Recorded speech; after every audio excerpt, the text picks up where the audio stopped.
Hello, my name is Malia Chadwick. The piece I'm going to be reading today is called The Monkey's Paw. It was written by William Wymark Jacobs, who was born in 1863 and died in 1943. The piece itself was published in 1902 and was the one that he's well known for. He wrote comedic pieces, short stories, and novels, but this one is actually a horror story. It's quite long, and so I have shortened it where I felt it was most appropriate. So here we go. What was that you started telling me about the other day? A monkey's paw or something, Morris? Nothing, said the soldier hastily. Leastway, nothing worth hearing. Monkey's paw, said Mrs. White curiously. Well, it's a bit of what you might call magic, perhaps, said the sergeant offhandedly. He took something from his pocket and proffered it. Mrs. White drew back with a grimace, but her son, taking it, examined it curiously. And what is there special about it? Inquired Mr. White, as he took it from his son. Having examined it, placed it on the table. It had a spell put on it by an old fakir, said the sergeant major, a very holy man. He wanted to show how fate ruled people's lives, and that those who interfered with it did so to their sorrow. He put a spell on it so that 3 separate men could each have 3 wishes from it. Well, why don't you have 3, sir? Said Herbert White cleverly. The soldier regarded him in a way that a middle-aged man wont to regard a presumptuous youth. I have, he said quietly, with a blotchy, white face. And did you really have those 3 wishes granted? Asked Mrs. White. I did, said Sergeant Major, and his glass tapped against his strong teeth. And has anybody else wished? Inquired the old lady. The first man had 3 wishes, yes. I don't know what the first 2 were, but the 3rd was for death, and that's how I got the paw. His tones were so grave that a hush fell upon the group. He took the paw, suddenly, and threw it upon the fire. White, with a slight cry, stooped down and snatched it off. Better let it burn, said the soldier solemnly. If you don't want it, Morris, said the old man, give it to me. I won't, said his friend doggedly. I threw it on the fire. If you keep it, don't blame me for what happens. Pitched it on the fire again like a sensible man. The other shook his head and examined his new possession closely. How do you do it? He inquired. Hold it up in your right hand and wish aloud, said the sergeant major. But I warn you of the consequences. If you must wish, wish for something sensible. In the business of supper, this talisman was partially forgotten, and afterwards the 3 sat listening in an enthralled fashion to the second installation of the soldier's adventures in India. If the tale about the monkey paw is not more truthful than those he's been telling us, said Herbert, we shan't make much of it. Mrs. White agreed. Mr. White took the paw from his pocket and eyed it dubiously. I don't know what to wish for, and that's a fact, he said slowly. It seems to me I've got all I want. If you only clear the house, you'd be quite happy, wouldn't you? Said Herbert with his hand on his shoulder. Well, wish for £200, and then that will just do it. His father smiled shamefacedly at his own credulity, held up the talisman as his son, with a solemn face, somewhat marred by a wink to his mother, sat down at the piano and struck a few impressive chords. I wish for £200, said the old man distinctively. A fine crash from the piano greeted the words, interrupted by a shuddering cry from the old man. His wife and son ran towards him. It moved, he cried, with a glance of disgust at the object that lay on the floor. As I wished, it twisted in my hand like a snake.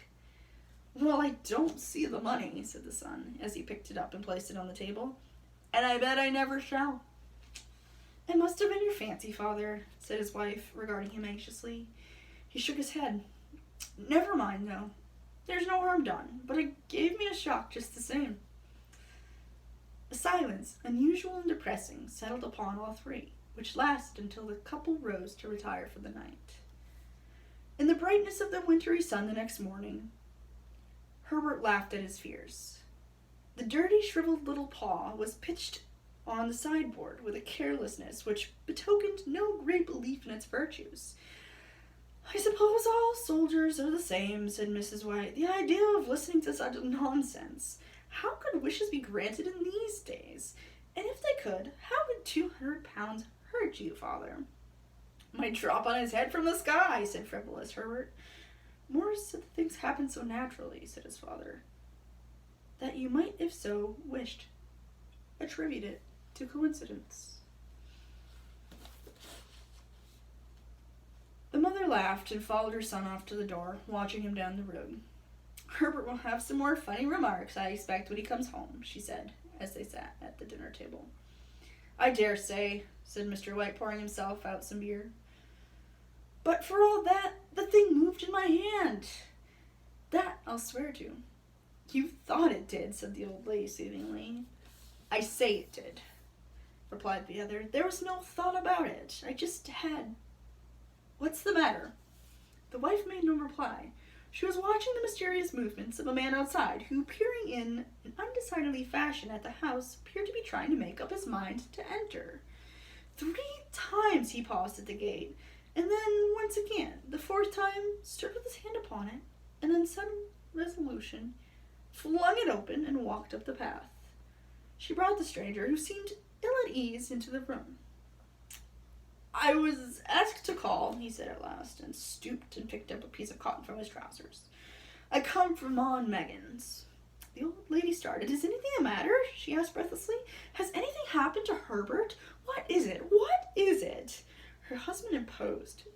There, mother, he said hastily. Sit down and don't jump to conclusions. You've not brought bad news, I'm sure, sir. And he eyed the other wistfully. I'm sorry. Is he hurt? Demanded mother. The visitor bowed in assent. Badly hurt, he said quietly, but he is not in pain. Oh, thank God, said the old woman, clasping her hand. Thank God for that. She broke off suddenly with a sinister meaning as it dawned upon her, and she saw the awful confirmation of her fears in the other's averted face. She caught her breath and, turning to her slower-witted husband, laid her trembling hand upon his. There was a long silence. He was caught in the machinery, said the visitor at length in a low voice. Caught in the machinery, said Mr. White in a dazed fashion. Yes. He was the only one left to us, she said, turning gently to the visitor. It is hard. The other coughed, and rising slowly, walked to the window. The firm wished me to convey their sincerest sympathy with you and your great loss, he said, without looking around. I beg that you will understand I am only a servant, merely obeying orders. I was to say that Ma and Megan disclaimed all responsibility, continued the other. They admitted no liability at all, but in consideration of your son's services, they wish to present you with a certain sum, a compensation. Mr. White dropped his wife's hand, and rising to his feet, gazed with a look of horror at his visitor. His dry lips shaped the words, How much? 200 pounds was the answer. It was about a week after that the old man, waking suddenly in the night, stretched out his hand and found himself alone. The room was in darkness, and the sound subdued weeping came from the window. He raised himself from the bed and listened. Come back, he said tenderly. You will be cold. It's colder for my son, said the old woman, and wept afresh. The sound of her sobs died away on his ears. The bed was warm and his eyes heavy with sleep. He dozed fitfully, and then sleep came across him, until suddenly a wild cry from his wife awoke him with a start. The paw! She cried wildly. The monkey's paw! He started up in alarm. Where is it? What's the matter? She came suddenly across the room towards him. I want it, she said quietly. You've not destroyed it? It's in the parlor in the bracket, he marveled. Why? She cried and laughed all together. I only just thought of it, she said hysterically. Why didn't I think of it before? Why didn't you think of it? Think of what? He questioned. The other 2 wishes, she replied rapidly. We've only had one.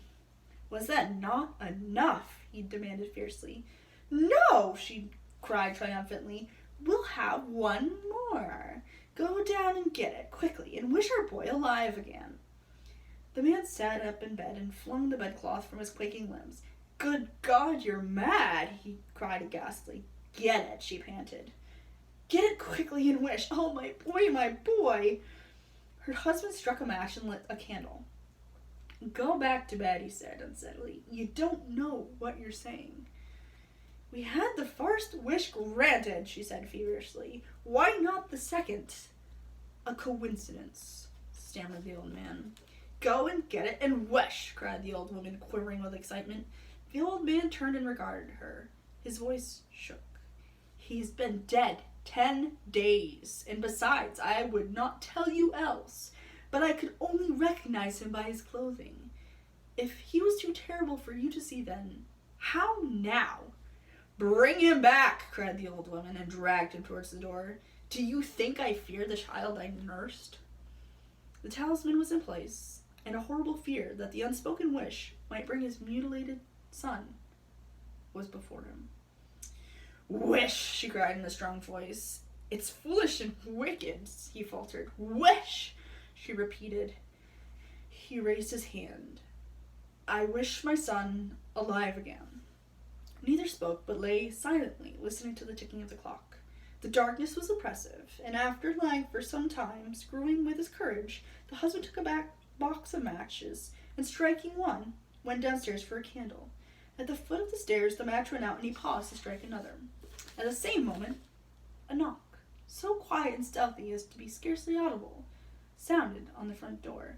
The matches fell from his hand. He stood motionless, his breath suspended until the knock was repeated. Then he turned and fled swiftly back to his room until he was safe. He closed the door behind him. A third knock sounded through the house. "What was that?" cried the old woman, starting up. "A rat," said the old man in a shaking tone. "A rat. It passed me on the stairs." His wife sat up in bed and listened. A loud knock resounded through the house. "It's Herbert!" she screamed. "It's Herbert!" She ran to the door, but her husband was before her, and catching her by the arm, held her tightly.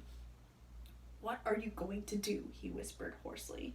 "It's my boy. It's Herbert," she cried, struggling mechanically. "I forgot it was 2 miles away. What are you holding me for?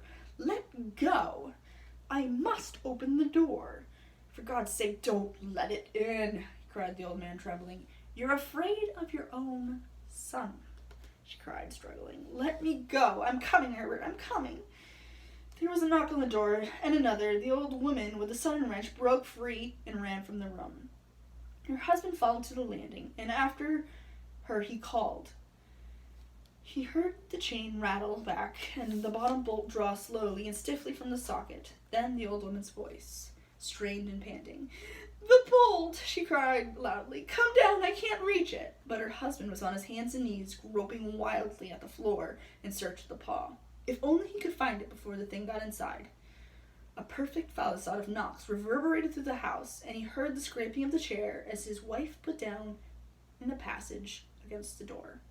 He heard the creaking of the bolt as it slowly came back, and at the same moment he found the monkey's paw, and frantically breathed his third and last wish. The knocking ceased suddenly, although the echoes of it were still in the house.